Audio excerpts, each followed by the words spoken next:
Okay, so you've initiated this conversation with someone on the gym floor. They've shown an interest in your service as a PT.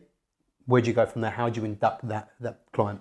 Yeah, so let's say, for example, I've done a week's worth of those engaging conversations, built rapport. I've seen that person 2 or 3 times on the gym floor, because on average people go to the gym 2 to 3 times a week. I've brought up what we've spoken about previously. How did they go on the weekend? How did your son get on at football? Whatever it may be. And then it's now created a pathway where we can, either they've asked about my services, which does happen, because that conversation in terms of like, I'm not losing the weight as quick as I'd want to, or whatever it may be, and go, oh, we can have a chat about your nutrition, your exercise and stuff. And I would always go for, actually, in terms of inducting a client, I'd go for a chat over a taster, your generic PT taster session, actually sitting down with them and creating even more of a sort of pathway and a journey for what this is going to look like in the next 3 months, 6 months, whatever their sort of goal is. And in that time as well, in that induction process, and we speak about it, and we've spoken about it with different companies and stuff recently, like gym and health centres, do it away from the gym floor. The gym floor is your house. That's where you ultimately do your best work. That's where you do all of your sessions. That's where you feel the most at home. Most of your clients don't. Most of your clients do not feel at home in that space. They're going to come onto that gym floor, probably come and meet you at a desk where you're going to go and then move them onto a PT taster, and they're going to feel awkward. Take that away, meet them. I mean, if you're working at somewhere like a Nuffield Health, a David Lloyd, they all have coffee areas. They all have that sort of section where you can go, meet them down there, buy them a fucking coffee. It's going to cost you, what, £3, probably cheaper because you work for the company, and sit down with them for 30 minutes, 45 minutes, an hour, whatever it needs to be, and map out that journey with them and what they ultimately want, and find out really what it's all about. Find out why are you wanting these goals. A generic weight loss and tone up is probably what you're going to hear first of all with clients, because they're not ready to open up. And it's your job to then ask more questions and find out their why, find out what they're actually here for. It could well be a whole manner of different things. It could be that actually they had a health MOT at work, and that health MOT come back that they are pre-diabetic, morbidly obese, and if they don't change something in the next 6 months, then they're going to be in a far sorrier state. So they're trying to get that in the bud and stop that now. These are real actionable goals that you can then start to build a framework, understand about the nutrition, but they've opened up to you there.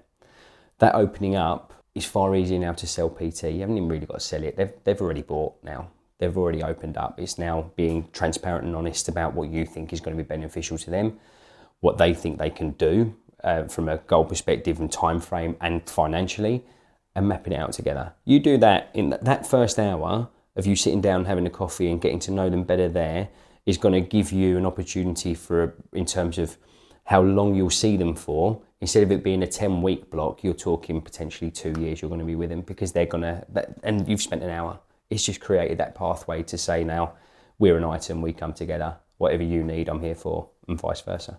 Yeah, it's an interesting approach, because it's so natural, isn't it? You're kind of at that stage of that initial conversation to then an interest in your services, whether that comes up naturally or a conversation that you've kind of set up purposefully. Taking them out of that gym environment for a coffee or something, or anything along those lines, it's natural, it's organic. It's probably the best strategy. You're now having a chat with a friend. Yeah. It's no, that's what you do with your mates. You go and have a coffee, you might go have a beer, whatever it may be. So go in like that. I'm a friend here. I'm here to support you. I'm not here to try and just take your fucking money. Like, because the people see through that. Whether you think, oh, I might be a really good salesman, people know. They know what you're doing. And a PT taster, the whole generic taster, what most PTs will do in a PT taster session, a 30-minute sort of chat with them, will spend maybe 5-10 minutes having a chat with them, and then spend 20 minutes trying to showcase how amazing they are as a PT. And what does that ultimately mean? They'll do something which they're really good at or they really enjoy. Might be like, I'm going to show them how to do some really decent deadlifts. Sarah just wants to lose a bit of weight, couldn't give a fuck about a deadlift. She doesn't care. Right? So you're showcasing the wrong thing here. Whereas actually sitting down with them and showcasing to them that you can be more than just a 1 hour trainer with them, and we can work together.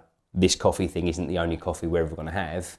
We'll do this frequently if you need it. It's so much better. Yeah, and you're starting that relationship on the right foot there, aren't you? It's more than a trainer-client relationship. Like you say, it's a friendship.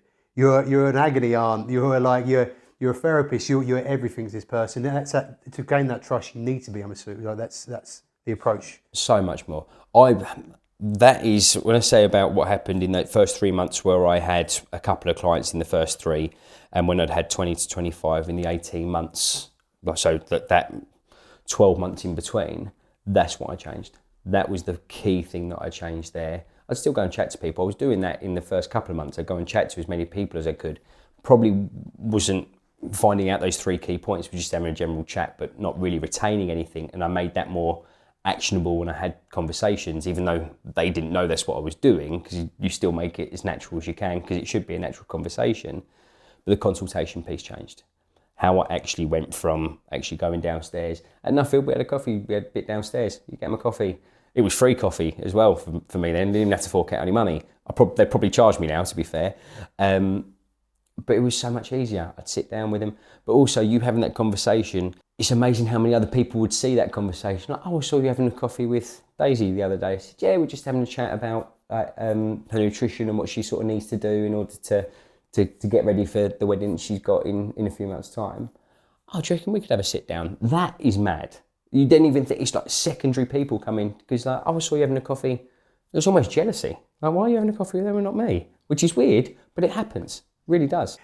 And in terms of when you did have that boost in the client base from changing that up, if you were having these conversations, so you've been on the gym floor, you've been grafting for a while, even though like you've mentioned, they didn't know that you were maybe trying to sell like a more of a soft sell, building out the rapport. If you had anyone, let's say you're grafted with, you'd spent hours speaking to them, but they're not pushing forward. They're not taking the bait. It sounds almost dishonest. But what I'm trying to say is, if someone's not pushing forward, they're not going forward, they don't want to take the services, how do you approach that situation? Let's say if you really think you can help this person, you think you can make a difference in their life, is there a point where you don't, let's not say a hard sale, but you do switch that on a little bit and you mention it to them? Is that something you would do? Probably not, to be honest. There's going to be certain people who just either cannot afford your services or don't see the value in them, but they like you as a person. You can still have general chats with them. You'll still continue to talk with them on the gym floor, but you probably only spend maybe a couple of minutes every time having a chat with them, whereas you'll spend more time with your clients. That's just how it works. But it's also treat everyone like a prospective client and what they can do for you. If I still engage with that person, they might not buy PT with me, but they might work in an office where 2 people will. You just don't know where that could lead to. So you give everyone as good a service as you possibly can, whether they're paying you or not. You've got to do that. The hard sell element, again, in terms of what you were potentially selling them, the reason they haven't bought, okay, you might not have had the confidence to push it on and say this is what you should do, or you've tried too hard in selling a bigger package. Like so many PTs that we've had on the course, or I've massively worked with over the years, it's like if the client can't afford to have 2 PT sessions a week with me, they're not worth my time. That's fucking ridiculous. Absolute bullshit. Whereas most people, if you've got I train a guy who has mad ambition to come into the gym. He loves the gym, he loves training, but what he lacks more than anything is just actual knowledge and know-how of what he should do when he's in the gym. So me saying you need to see me twice a week and stuff, he doesn't need to see me twice a week. His accountability to himself is fantastic. He's consistent with that. He just needs to know what's the most optimal thing for him to do when he's in there. So it's like, well, why don't we every 6 weeks, we do a week of PT where I see you 3 times in 1 week. We review and change everything with regards to your sessions, and we have a tweak at your nutrition if whatever you want. If it's like, actually, I'm trying to lose a little bit of weight now for a holiday, or I'm happy at the weight I'm at, whatever it may be, we tweak that. We do that all in a week. I've had 3 sessions there and I haven't got to see him for 6 weeks so he can crack on. That was the sell for him. Like me trying to go, oh, I'm not going to earn as much money. They're like, if you had 25 of them who seeing you that time, like, it's decent money. You're just thinking too naive to think, oh, I'm trying to sell I'm trying to sell these blocks. And gyms themselves don't help that, because they basically tell the PTs, if you're not doing X number of hours or you need to see this client, again, you're taking the personal part away. What does that person need, and how can you help them? It's an easy way to do it. You'll get far more sales doing it that way.